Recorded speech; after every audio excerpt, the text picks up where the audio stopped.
টাকা ছাড়া Blender repair. হ্যাঁ, কীভাবে এই কাজটা করবেন আমি দেখিয়ে দিচ্ছি এই ভিডিওতে। আমার কাছে একটি অনলাইন চায়না ব্লেন্ডার আসছে রিপেয়ারের জন্য। এই ব্লেন্ডারটি মশলা গুঁড়ো করার সময় হঠাৎ করে বন্ধ হয়ে গেছে আর ঘুরতেছে না। আমি এই যে প্লাগটি লাগিয়ে দিচ্ছি, সুইচ অন করতেছি, ব্লেন্ডার কিন্তু ঘুরতেছে না বা চলছে না।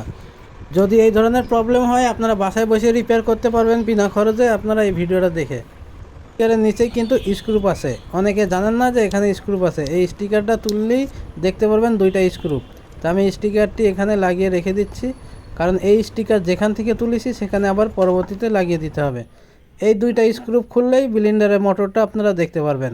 আমাদের চ্যানেলে সবসময় শিক্ষণীয় ভিডিও দেওয়া হয়, তাই চ্যানেলটাকে সাবস্ক্রাইব করে রাখুন, কাজে আসবে। যারা ফেসবুকে ভিডিওটা দেখতেছেন পেজটাকে ফলো করে রাখুন।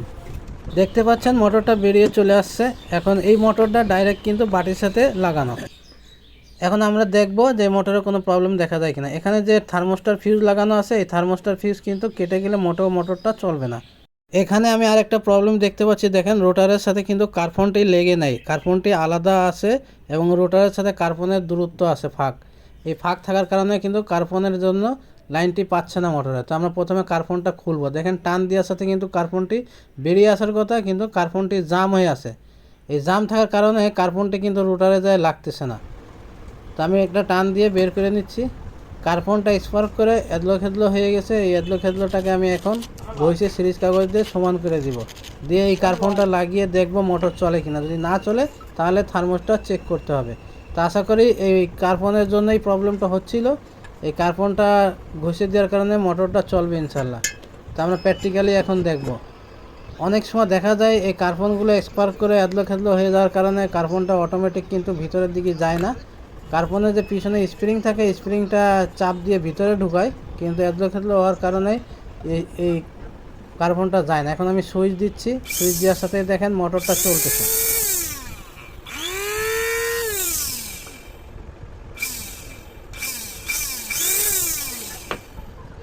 ব্লেন্ডার যদি না চলে তাহলে এই পুশ সুইচগুলো চেক করবেন, 2 পিন প্লাগ চেক করবেন, আর কার্বনটা চেক করবেন। তারপরে আপনার এখানে যে থার্মোস্টার সুইচ লাগানো আছে, থার্মোস্টার ফিউজ, এগুলো চেক করবেন।